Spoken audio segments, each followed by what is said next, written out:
Hi there, Jen Burley of the Oregonian, joined by Jerry Ulmer, and we are here to preview the 6A football state championship game between number 3 West Linn and number 1 Jesuit.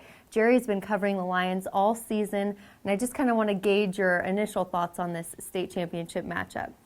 Well, this will easily be the toughest game that West Linn's had all year.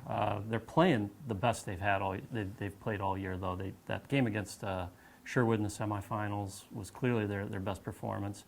Their defense was spectacular in that game, and that defense has been playing at a very high level in the playoffs. Their first string's only allowed 1 touchdown in 4 playoff games. So, but this is a different animal. This Jesuit team, everybody knows that. They know that.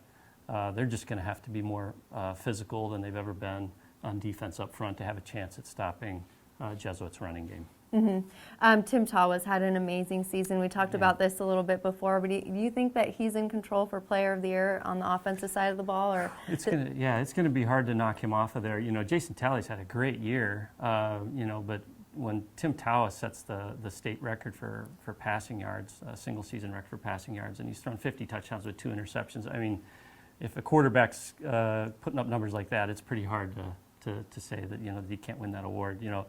We'll see what happens in the championship game, though, because that last impression a lot of times stays with people. Jesuit obviously has a great running game on the offensive side of the ball. What's it going to take for this West Linn defense to maybe stop or contain Talley?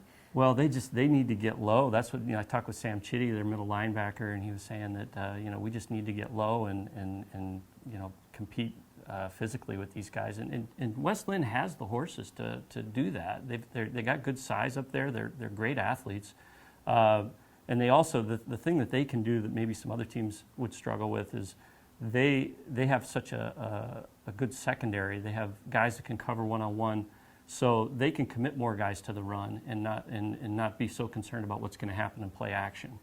Mm-hmm. Speaking of their secondary, Elijah Molden, such a fun player to watch. Do we know if he might play offense this week? We know he's had a lingering injury. I think you'll see him more on offense this week. They're going to need everybody that they can get up there. I think Cody Coppage, who's been battling a sore hamstring in the playoffs, I think you'll see him a little bit more too on offense.